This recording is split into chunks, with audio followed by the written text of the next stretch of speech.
Olha, gente, a Comissão da Verdade da Escravidão Negra no Brasil, com o apoio da OAB e também da Defensoria Pública, que investiga o escândalo, aquele que a gente anunciou por aqui das cotas em universidades do Maranhão, defende, sabe o quê? Que os estudantes que participaram aí dessa fraude, que eles percam a vaga. As denúncias estão sendo acompanhadas pela Comissão da Verdade da Escravidão Negra no Brasil, que já pediu o apoio da OAB e Defensoria Pública para as investigações. O caso ganhou repercussão após um perfil em uma rede social expor várias situações de possível fraude. Pessoas brancas que teriam conseguido vagas na Universidade Federal do Maranhão por meio de cotas para negros. A conta foi retirada do ar, mas, segundo o advogado da comissão, ofereceu dados suficientes para que o Ministério Público possa ser provocado a agir. A comissão defende que o estudante que participou da fraude deve perder a vaga, já aquele que conseguiu concluir o curso deve devolver aos cofres públicos o dinheiro gasto com a sua formação. A UFMA oferta vagas destinadas ao sistema de cotas desde 2007. Uma comissão avaliava os candidatos, o que mudou em 2012, com a aprovação da lei que exigia apenas uma autodeclaração. O que, segundo a Pró-Reitoria de Ensino, mudou após uma resolução criada no ano passado. Todas as denúncias estariam sendo investigadas. Nós tínhamos 7 denúncias que estavam sendo apuradas e, a partir de quinta-feira, novas denúncias chegaram e não param de chegar. E queremos esclarecer que todas as denúncias que foram registradas no sistema de ouvidoria da nossa universidade serão apuradas, notificando os alunos denunciados e garantindo a eles amplo direito de resposta, de ampla defesa e do direito ao contraditório. Ok, você lembra desse caso que a gente mostrou aqui semana passada, né? Inclusive, estava aí rolando pelas redes sociais, um perfil foi criado exatamente para evidenciar esta denúncia sobre as cotas. Mas sobre esse assunto, a gente vai conversar agora com o presidente da Comissão da Verdade da Escravidão Negra no Brasil, da OAB Maranhão, o Eric Moraes, que vai estar com a gente aqui ao vivo, aliás, já está muito bem posicionado. Muito boa tarde, Eric, seja muito bem-vindo. Boa tarde, Hora D, TV Difusora. Muito agradecido pela oportunidade para falar de um assunto tão importante.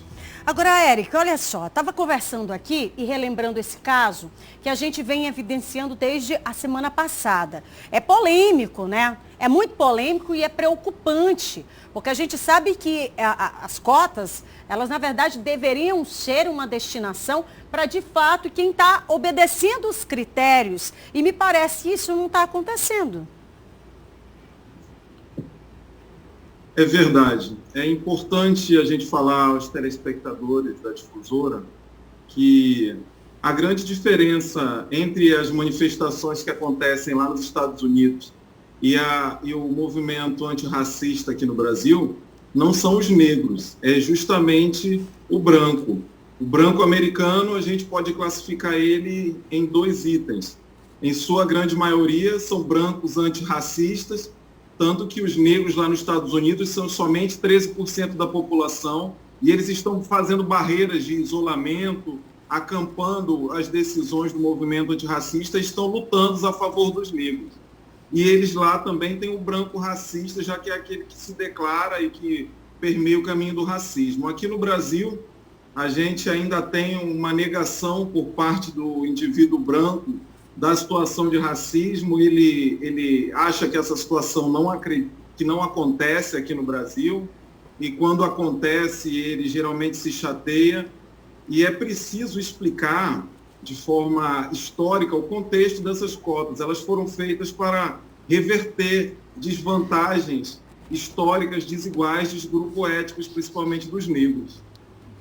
Olha, Eric, a gente está acompanhando todo o desdobramento desse assunto e, claro, que a gente tem visto aí o posicionamento, inclusive, da OAB. Queria que você explicasse diante dessa... Agora há pouco a gente passou aqui uma reportagem falando sobre o posicionamento da UFMA, né? O posicionamento das universidades. Semana passada nós falamos disso aqui. Agora, como é que está sendo feita a tratativa, né? O processo, como é que está sendo acompanhado? Como é que está sendo investigado isso? Nesse primeiro momento, a gente vai inaugurar uma campanha, haja vista que o site que estava divulgando de maneira não perfeita, né, haja vista que estava expondo pessoas e não permitindo o contraditório, a gente vai fazer uma campanha onde toda a população vai utilizar os canais da Abracrim, que é a Associação Brasileira de Criminalistas do Brasil, vai usar também as redes da OAB, assim como da Defensoria Pública Estadual e da Defensoria Pública da União, para a gente estimular a população para que, de maneira anônima, relate para nós esses casos de fraude em cotas raciais, essa falsidade ideológica. Mas, Eric, nós temos hoje algum registro formal dessas denúncias, né? Que seja na polícia, que seja na própria ouvidoria das universidades públicas. Vocês têm esse acesso a esta informação? Sim, a ouvidoria, principalmente da Universidade Federal do Maranhão, está recebendo uma quantidade grande de denúncias, mas a gente não deseja. E é por isso que a OAB, junto com as defensorias e a Abracrim, vai entrar com uma representação junto ao Ministério Público. A gente não quer que essa investigação fique só dentro de maneira administrativa da UFMA. É preciso a gente acampar Ministério Público Estadual, Federal e também os órgãos das polícias civis e federais para que possam haver uma investigação completa. E também, bem sério, a gente quer né? sinalizar isso, dos concursos públicos que são realizados aqui pelo governo do estado do Maranhão. Porque é bem sério, a gente está falando aqui, né, sobre fraude nessa destinação de cotas, né? É um direito assegurado. Então, se existe de fato a denúncia, ela partiu de algum mecanismo. Claro que a gente evidenciou aqui os perfis que foram criados, as próprias universidades se manifestaram dentro desse limite administrativo, dizendo que estão apurando. Mas fora dessa esfera, é importante que se diga que é necessário um olhar atencioso, porque nós temos aqui situações, que são as cotas, que tem um nível de governo federal, né? Tem uma destinação, é um negócio amplo, não dá para ficar somente nessa esfera. É verdade. Por isso, vamos estar inaugurando, muito provavelmente até o início da próxima semana, uma publicização de uma campanha pedindo ajuda da sociedade. A gente não quer que essas pessoas sejam expostas, que elas fiquem à mercê do tribunal da internet. A gente quer receber essas denúncias de maneira anônima e daí nós vamos estar entregando essas denúncias para os órgãos responsáveis para que a gente possa fazer funcionar o princípio que foi feito a cotas raciais, que é reparar todo um período histórico onde o negro era impedido por leis da época de ter acesso às universidades federais e estaduais, assim como as escolas públicas e privadas. Agora, só para a gente finalizar, Eric, para quem está em casa, qual de fato, o que prevê a lei nesse sentido, né? Se existir, de fato, claro que vai ter que ter toda uma apuração, tá, gente? Então, mas após toda essa apuração, o que prevê a lei com relação a esse tipo de fraude? Olha, nós desejamos que, após as investigações, após esse chamamento que eu estou fazendo aqui, mais uma vez, ao público maranhense, para que denuncie esses casos perante as nossas redes sociais, a gente deseja que aqueles que já cursaram a universidade façam um ressarcimento, que enfrentem um processo criminal e ressarçam o erário público com todo o dinheiro que foi gasto, assim como também vamos fazer uma sinalização para que essas pessoas, perante o registro das suas atividades profissionais, possam ser impedidas pela falta de moralidade, por tudo que foi feito, possam ser impedidas de continuarem exercendo as profissões para aquelas que já foram formadas e para aqueles que estão na universidade, que a gente possa retirar todas essas pessoas que fraudaram a Lei 12.711, exerceram seu racismo para que possa, em vez de rebater o racismo, a gente ampliou ele com essa falha que estava acontecendo, com a ausência da comissão de heteroidentificação, e assim eles possam ser retirados da universidade e assim também ressarcir o erário com tudo aquilo que já foi pago perante essa formação durante esse tempo.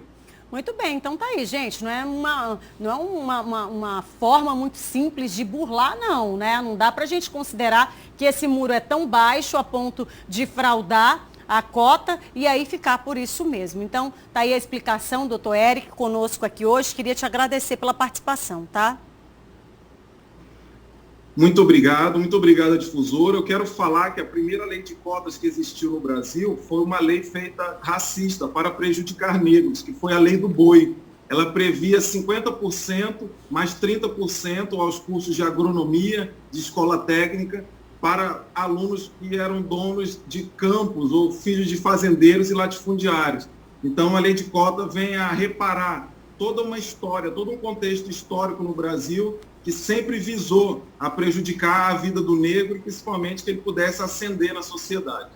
Muito bem, então tá aí a explicação. E olha, a gente sabe que em razão do tempo vai precisar encerrar. Agradeço mais uma vez ao doutor Eric, mas é uma polêmica, né? Um assunto que realmente precisa de tempo e a gente está aqui de olho, atento para o desdobramento disso, tá? E vamos trazer certamente nas próximas edições como é que está o andamento dessa investigação, que não pode ser, repito, somente administrativo, né?